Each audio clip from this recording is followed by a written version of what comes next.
Bonjour tout le monde, j'espère que vous allez bien. Je vous accueille dans mon épisode numéro 12 de Sarah Blue Design Podcast.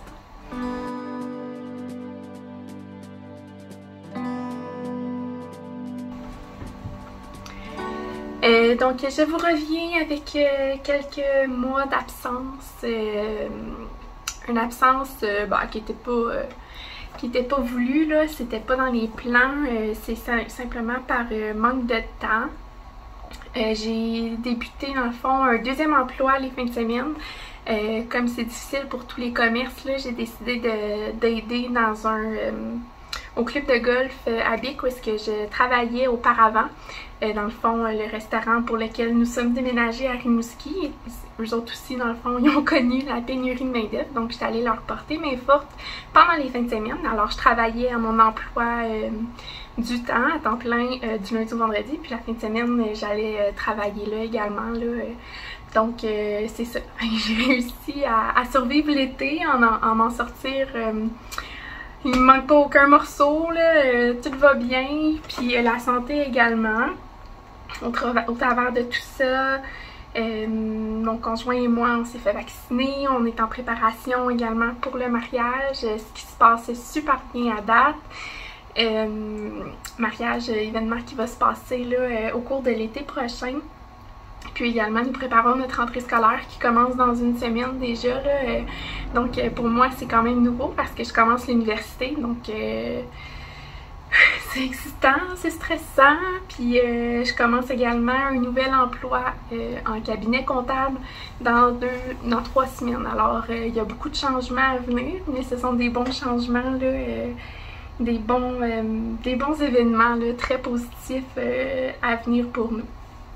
Alors voilà, j'espère que de votre côté vous allez bien, ceux qui ont un jardin, j'espère que vous avez plein de récoltes. En tout cas nous là, ça va super bien, c'est la première année que tout sort, que tout pousse, puis que j'ai vraiment beaucoup de récoltes, fait que ça aussi c'est vraiment excitant. On peut manger des légumes à tous les jours, là, les pois. Cette année j'ai essayé des semis biologiques, puis Seigneur, ça n'a pas de sens. Là, à tous les jours, je suis en train de récolter quasiment 2 fois. J'essaie de plus trop récolter cette semaine là, pour leur laisser le temps d'agir un petit peu plus parce que en fin de saison, j'aime ça les laisser grossir. Puis ça enlever la coquille qui est comme bien évidemment pas mangeable parce qu'elle est trop mûre, là, trop dure. Fait que dans le fond, je récolte les petits pois à l'intérieur puis je les utilise dans mes pâtés l'hiver et dans des salades également. Donc voilà, j'espère que vous avez passé un bel été. Ici à Rimouski, juillet, il a fait frais. Vraiment, vraiment frais, là, des 14, 15, 16 degrés. Puis là, ben on top, c'est pas une canicule, mais il y a des grosses chaleurs, là. On est enfin au chaud, mais là, il commence à faire un petit peu trop chaud. Fait que, en tout cas, on s'en plaindra pas, on a eu des belles températures, puis c'est tout ce qui compte, là. Alors voilà. Donc, fini mon blabla. Je vais vous montrer, j'ai réussi à terminer quelques projets. Mon Mojo Tricot est parti, il est revenu, il est parti, il est revenu. Au début de l'été, j'ai fait un petit peu de couture. Mais aujourd'hui, je vais juste m'attarder au projet tricot.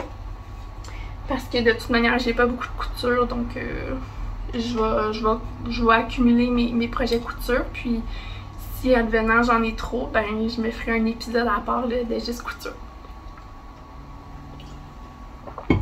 Alors voilà, sans plus tarder, je vais vous montrer mes plus vieux projets qui traînaient depuis le mois d'avril, que j'ai possiblement présenté dans un de mes derniers épisodes. Là. Je vais juste tasser ça. Alors, mon premier projet terminé, c'est le Magnolia Bloom de Camilla Valk. En tout cas, c'est sûr que vous la connaissez. Il semble sortir un peu plus orange à l'écran, mais je vous assure, il est jaune mielleux, disons là. Alors voilà.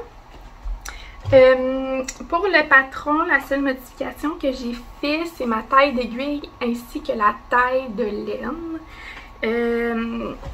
Je me souviens plus également vraiment c'est quoi la taille de laine qu'elle proposait, mais moi j'avais la taille en dessous, je pense. Enfin, j'ai jumelé dans le fond 2 brins de Helena, de Emilia et Fleming, couleur Bosky. Puis je suis venue tripler ces deux... J'ai dit mohair. Je suis venue tripler ces 2 brins-là avec un brin de mohair.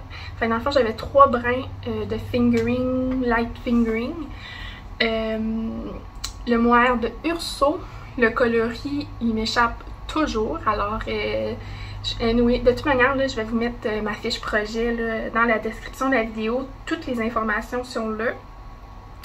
J'ai utilisé 2 écheveaux complets de Helena de 500 mètres chaque, doublé. Fait. Puis une petite crotte là, du 3e écheveau.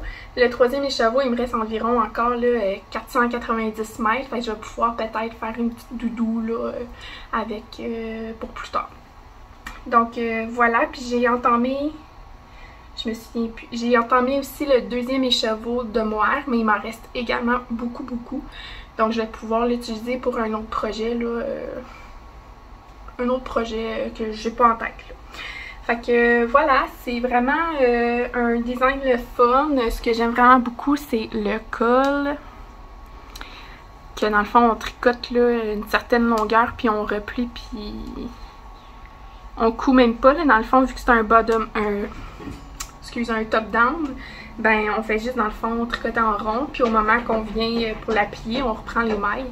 Puis après ça, on fait la charte de dentelle là, qui est simplement magnifique. D'ailleurs, ça me fait penser que dans mon stash, j'ai la laine nécessaire pour faire le Magnolia, l'original, avec la dentelle au bas. Je l'avais déjà fait il y a 2 ans. J'étais à ma 2e année de cégep. Non, à ma première année de cégep. Donc, il y a 2 ans. Mais il était trop petit. Ma laine n'avait pas tant bougé au blocage versus mon échantillon. Fait que je me suis fait un petit peu prendre. En fait, c'est pas vrai. Je pense que c'est le projet. C'est pas vrai, je mens. J'avais pas fait d'échantillon à ce projet-là. Fait que j'ai juste fait comme ah, d'habitude en déca, j'ai tel échantillon. Puis finalement, rendu au projet, nope, ça n'a pas marché du tout. J'avais l'air, j'étais pris dedans comme un saucisson. Puis ça me mettait pas vraiment en valeur. Fait que j'ai fini par revendre mon Magnolia. Il était rose pêche, il était vraiment parfait. Mais là, je crois que je vais le faire avec de la Emilia et Philomène parce que, comme vous le savez, mon stage de laine, ça m'a sorti ça, mon stage de laine est principalement composé de la laine de Amélie. Et je suis fière de le dire parce que j'adore sa laine. C'est couleur vert anglais, mon fingering dans la base Adelina, puis le mohair. Donc, ce sera possiblement là un Magnolia traditionnel en vert. Donc, en tout cas, ça a le temps de changer, là, mais c'est ce que je pensais faire avec cette ligne-là. Alors, voilà mon Magnolia. J'ai pas de photos prises encore, mais si vous me suivez sur Instagram, j'avais mis des petits updates ici et là. Mais éventuellement, là, quand il fera plus tant chaud, je vais pouvoir vous prendre des photos là, et vous montrer ça en publication. Ensuite, je perds mon projet. Ensuite de ça, j'ai terminé des chaussettes vanille. Ce sont des chaussettes là, vanille selon ma recette, ma petite recette que j'aime. Moi, j'aime pas les toe-up parce que je trouve que le talon double, il est pas pareil en toe-up que en cuff down. Puis j'aime mieux faire cuff down de toute manière. Je sais pas pourquoi, pour moi ça va plus vite d'y aller par les côtes vers les orteils. 60 mailles en 2.25. De la laine, ça vient de Sonia Tricotte. C'est un cadeau que mon amie Marie-Christine m'a offert en avril. Donc c'était mes chaussettes de Pâques, mais qui ont été terminées 3 mois plus tard. Là. Fait que voilà, il s'est passé un petit bémol avec mes pauvres chaussettes. En fait, on est monté à Montréal, moi puis mon chum. Puis souvent, quand il y a trop de bruit ou peu importe, là, en tout cas j'ai des maux de tête, puis j'avais emmené mon baume mal de tête, puis c'est à la menthol. Puis c'est comme une espèce de... C'est comme une barre, une bombe de cire, là, si on veut, là. Fait que tu sais, tu détwistes le cap, puis là, ben, tu te mets ça sur les tempes, puis dans la nuque. Mais je l'ai oublié dans l'automobile. Donc, vous voyez où est-ce que je m'en viens avec ça, là. Sainte. On revient pour aller à la maison, je suis comme, ah, j'ai un petit peu mal à la tête, je vais m'en mettre. Je viens pour reacher dans le sac, puis oh Seigneur. J'ai fait comme non, non, non. Mon bas, là, j'ai une chaussette déterminée depuis très longtemps. Fait que c'est cette chaussette-là qui a mangé la claque, là, qui a imbibé tout la barre de menthol. Par chance, écoutez, les deux se sont fait impester, là, mais sérieux, là. Mes bas sentent la menthol, puis je suis pas capable d'enlever la senteur. Fait que quand j'ai mal à la tête, mais je sais où aller, là, je vais juste... C'est une blague. Mais sérieux, là, ça n'a pas de sens, là. Mes bas, je les ai lavés, j'ose pas trop les frotter parce que je veux pas les feutrer non plus, là. Mais enfin, fait que mon baume mal de tête, il est rendu dans mes bas. Fait que voilà. Ne laissez pas de baume dans un sac à tricot à 35 degrés Celsius. Parce que c'est ce qui va vous arriver.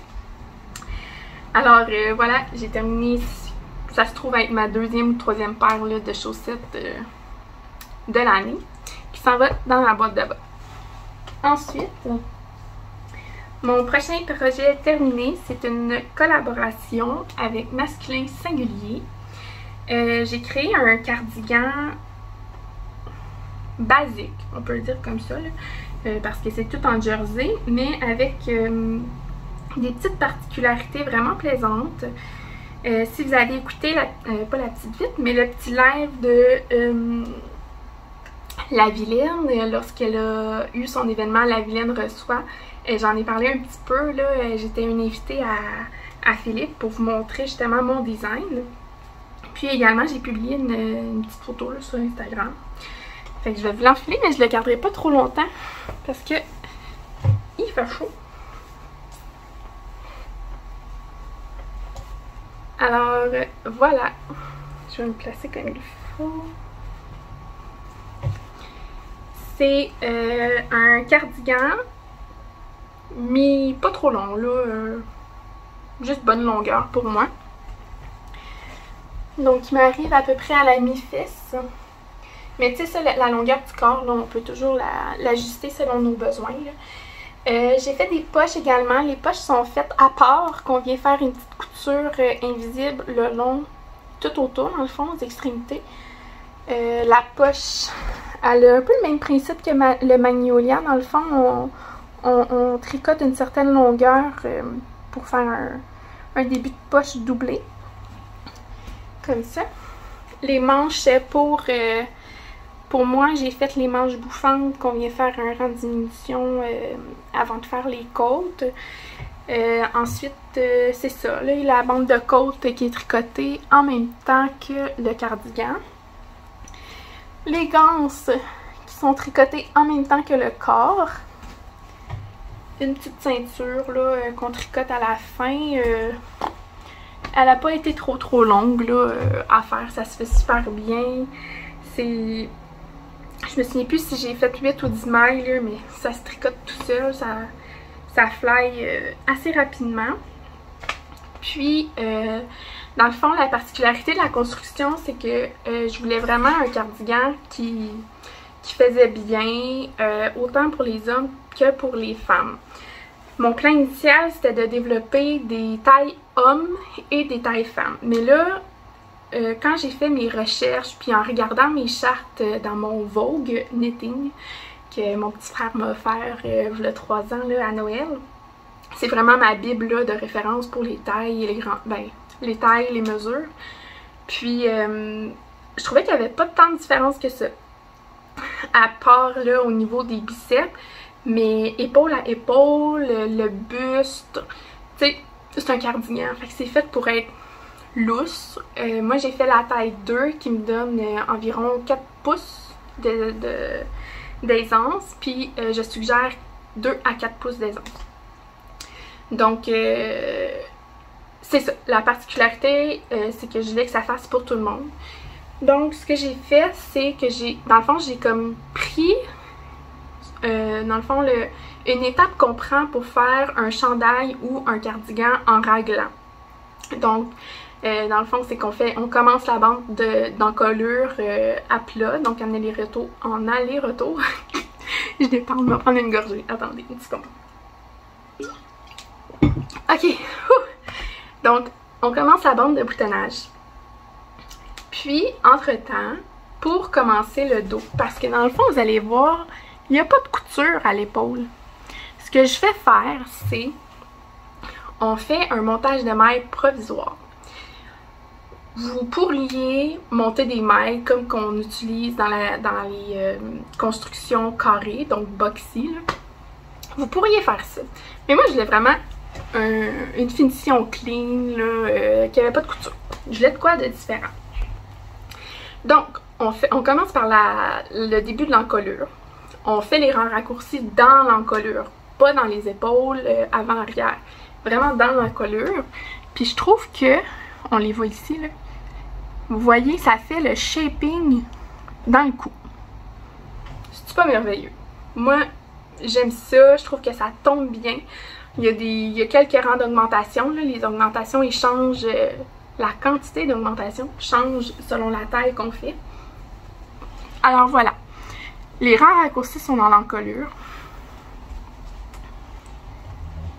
Vraiment, là, dans l'encolure. On les voit.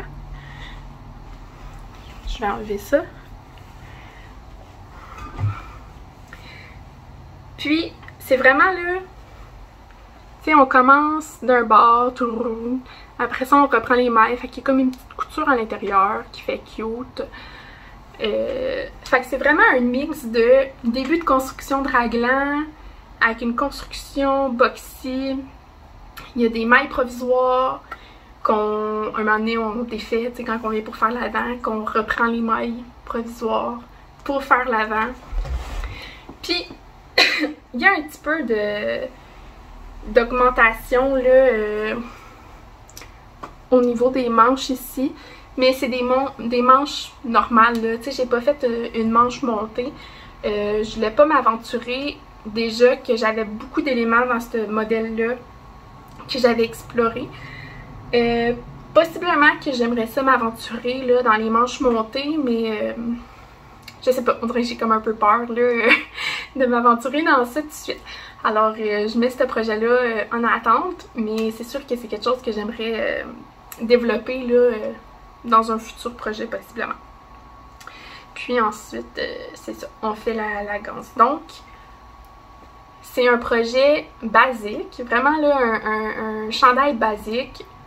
Bon pour tous, je crois. Puis la raison du pourquoi que j'ai fait les manches à part, pas les manches, les poches à part, c'est que c'est pas tout le monde qui veut des poches. Donc c'est plus facile à adapter quand les poches sont cousues après que quand elles sont faites en même temps. Donc voilà, j'espère que c'est un projet que vous allez apprécier faire.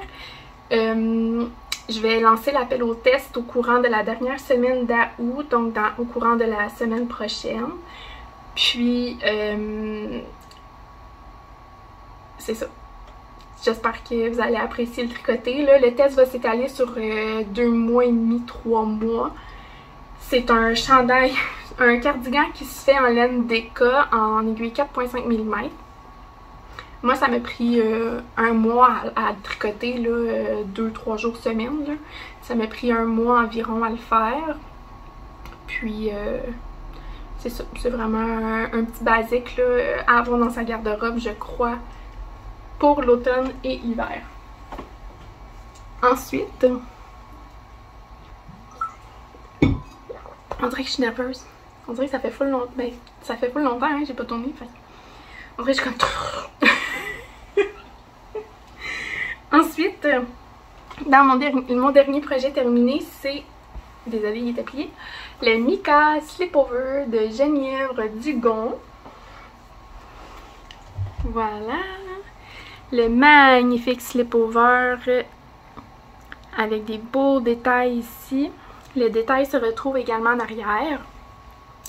C'est un petit col double qu'on vient coudre à la fin avec un petit détail. Puis les petites manches, l'ourlet des manches est fait en dents de chat. Donc je trouve que c'est vraiment un projet super le fun que j'ai intégré dans ma garde-robe. Je trouve également, tu sais, je sais pas, dans mon nouveau travail au cabinet, je sais pas si il fait froid l'hiver, je sais pas, ou même l'automne, fait que tu sais, par-dessus une blouse, je crois que ça va être un petit agencement parfait là, pour me garder au chaud. Puis c'est un patron qui se tricote quand même vite, mais qui pour moi m'a pris du temps parce que j'avais vraiment plus de knitting mojo là, à ce moment-là quand que je me suis inscrite au test, puis j'arrêtais pas d'écrire à Jenny. J'ai dit, je sais pas si je vais réussir à rentrer dans les temps, j'ai vraiment pas de temps pour tricoter, j'ai pas de mojo, j'ai trop de projets. J'avais comme 3 projets là. Je sais pas là, je stresse là, fait que je m'excuse si je rentre pas dans les temps. Finalement j'ai fini comme 3 semaines d'avance là, ça m'a pris 2 semaines de le faire. Mais c'est ça. Tu sais, une fois qu'on est rendu au corps, là, le corps il est environ 7 pouces. Parce que la manchure arrive quand même basse. Parce qu'un slipover c'est ça, hein, la manchure arrive basse. Parce qu'on a quelque chose en dessous normalement. Fait que tu sais, incluant mettons le 2-3 pouces de plus le 7 pouces. Tu sais, ça se fait vite là. Tu sais, c'est un projet en worsted en 5 mm je crois. Je m'en souviens plus. Je pense que c'est ça. Enfin, je vous mettrai ma fiche projet également en dessous, là, dans la description vidéo. Puis, la laine que j'ai utilisée, c'est la laine qu'elle propose dans le patron. C'est la nouvelle base de Julie Asselin. C'est la Journey Worsted. Julie Asselin a déjà la Journey Sport, mais elle va avoir la Worsted également bientôt. J'imagine qu'elle va faire le... Elle va la mettre en vente quand le patron va être prêt. Donc c'est ça, moi j'ai dit à Julie, j'ai dit je veux la même base, la même couleur que Geneviève. C'est la première fois que je prends exactement la même laine. Mais un beige, c'est assez intemporel, ça fit avec tout. Puis je trouve que c'est une belle petite couleur là, pour l'automne. Je trouve que ça fait chaleureux. Alors voilà le Mika Slipover de Genièvre Dugon. La seule chose qui me tend un petit peu, là, c'est que moi, j'aime ça finir mes écheveaux. Enfin, moi, j'arrête pas les écheveaux, là. Tu sais, quand je vois qu'il me reste à peu près 1 mètre, là, puis que je sais que je ferai pas le tour au complet, je coupe pas ma laine, là. Moi, j'utilise ma laine jusqu'au bout. Mais j'ai pas pensé que c'est l'envers qu'on voit. Tu sais, c'est du jersey, là. C'est les mailles envers qu'on voit. Fait qu'on voit vraiment... Les mailles, ben dans le fond, les restants de fil que j'ai rentrés. Mais moi, ça me tente, mais les autres, ils le verront pas. Là, ils comprendront même pas que c'est moi qui l'ai fait au bureau. En tout cas. Fait que c'est tout pour mes projets terminés. J'ai 2 projets en cours présentement.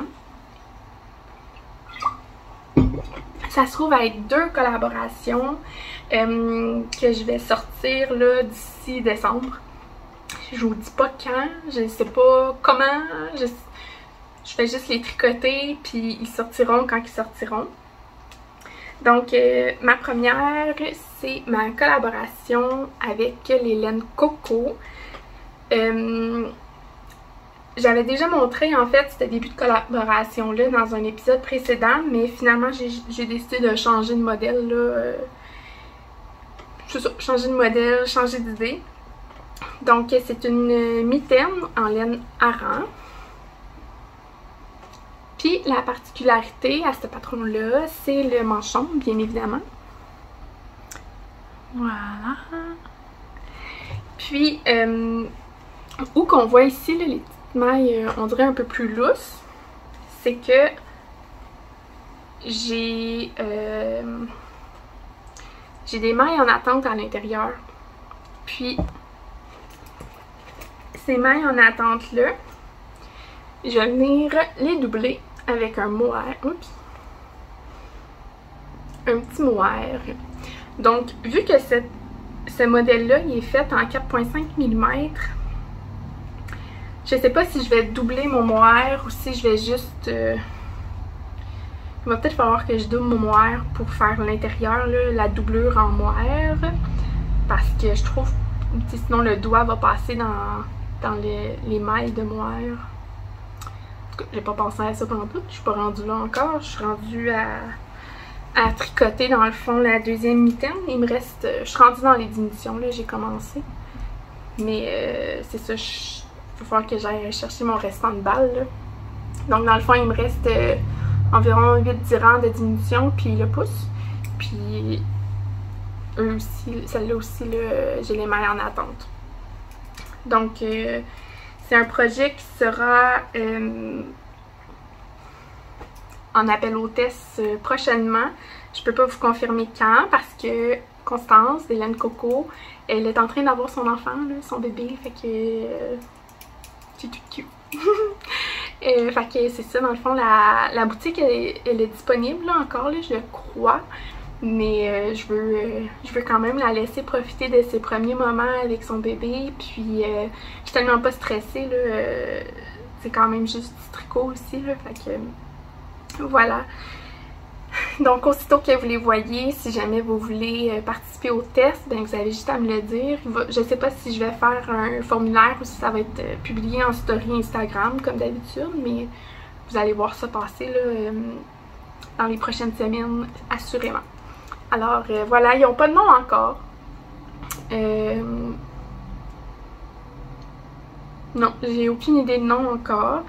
Mais il y a un petit lien là avec le prochain patron que je vais vous montrer. Vous allez voir, j'ai une petite thématique pour cette petite collection de mitaines là, si vous voulez.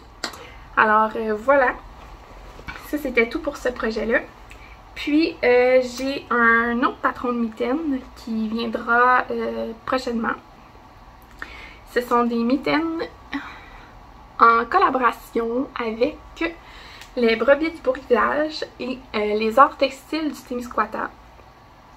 Donc les laines brebis du Bourg-Village, c'est dans la base frisonne X fine. Donc c'est le brin plus petit que la frisonne fine. Et oui, j'ai tricoté de la laine rustique. J'ai fait ça. Personnellement, j'ai tellement aimé tricoter cette laine-là. Elle s'est tricotée comme un charme. Je trouve que malgré les petits poils là, qui sortent de partout, là, que la définition de maille est quand même belle. Puis en fait, le lien que vous pouvez faire, c'est que la petite maille ici, là, comme l'espèce de fleur, eh bien, c'est la même fleur qu'on retrouve ici. Donc, il va tout le temps avoir un petit clin d'œil, dans le fond, dans cette collection-là. J'ai deux autres patrons de mitaines là, qui vont se faire développer éventuellement. Il va y avoir tout le temps un petit clin d'œil d'un patron à l'autre qui va faire référence entre un et l'autre. Alors voilà, c'est un patron que texturé sur le devant, puis en jersey à l'intérieur. Puis pour ce patron-là également, j'offre la possibilité de doubler l'intérieur en mohair. C'est vraiment, là je vous dis, c'est on tricote la mitaine, puis ensuite on vient faire la doublure en mohair, tout en jersey. Fait que dans le fond, on se ramasse à tricoter 4 mitaines. Mais je vous dis là, si vous aimez ça, le petit côté rustique, allez-y. Dans le fond, une des raisons pourquoi que j'ai pas tricoté le mohair avec le fingering, c'est que je voulais vraiment mettre en valeur la laine des brebis du Beau-Rivage. Comme ça. Parce que je trouve que c'est tellement une belle laine. Puis, je veux dire, mon échantillon était super beau avec la mauve soie, là. Mais je vais faire quelque chose de différent. Voilà. Donc, c'est ça. J'ai un petit patron de mitaine à venir. C'est tout simple, là. Tu sais, c'est des côtes. Il y a un petit demi-rang de nopp. Puis ensuite, là, c'est vraiment le même patron de mailles de fleurs, là, en côte. Parce que dans le fond, c'est 3 envers, un endroit. Puis éventuellement, ben, on fait des petits motifs. J'ai du moire partout, mais bon. Là, je suis rendue dans le fond à faire ma deuxième mitaine. Et je suis rendue dans les augmentations du pouce. Donc, ça s'en vient tranquillement, là. Puis encore là, c'est le même principe que pour mon patron, comme ça. J'ai des mailles, eux autres par contre, sont au début. Donc, celle-là, la doublure commence vraiment en partant aux côtes. Celle-là, je l'ai faite après le manchon parce que je voulais pas vraiment qu'on perde le motif, là. Je sais pas, avec le mohair, tu sais, parce qu'il y a quand même un petit peu de dentelle, là. J'avais comme peur que ça fasse trop, qu'on voit le mohair au travers. Fait que c'est les mailles à partir de la main qui vont être doublées en mohair. Puis les doublures en mohair sont totalement optionnelles dans les deux patrons. La simple raison pourquoi que j'ai décidé d'offrir ça, c'est que je vous avais demandé dans une vidéo précédente si vous préfériez avoir dans le fond l'option doublée ou sans l'option, puis vous avez été la majorité en fait à me dire oui, on veut l'option. Fait que voilà, c'est bon aussi pour passer des restants de mohair. Ça m'a pris, moi, une mitaine, ça m'a pris 3 grammes de mohair. Donc, vous pouvez même doubler des chaussettes. Il y a des patrons de chaussettes que vous pouvez doubler en mohair également, l'intérieur. Écoutez, les possibilités sont infinies, là. Doubler des tuques en mohair. Enfin, fait que c'est ça. Fait que ça, ce patron-là, il est déjà en test. Le test, il se termine en fin septembre. Assez de temps pour compléter la paire. Ça me laisse également le temps de finir ma mitaine. Ce patron-là, il va être publié vers octobre-novembre, si je ne me trompe pas. Il faudrait... enfin, vous allez voir ça passer, là, c'est sûr. Puis, c'est ça. Donc, ça serait tout pour le côté tricot. Comme je vous disais, côté couture, je vais garder ça pour un autre moment. Puis, j'ai été sage dans les achats de laine, mais moins sage dans les achats de tissu. C'est quasiment honteux, mais bon, on va laisser ça comme ça. Je vous montrerai pas tout ça, c'est pas vrai. Puis, c'est ça. Donc, j'espère que vous avez apprécié cet épisode. Puis, on se revoit très bientôt. Je vous souhaite une belle fin d'été, un beau début d'automne. Les arbres commencent tranquillement pas vite à changer de couleur, là. Si jamais dans une de mes marches j'apporte mon téléphone, je vous prendrai des photos, des petites vidéos, puis je vous montrerai à quoi ressemblent les couleurs du bic dans un futur vidéo. Alors voilà, à la prochaine!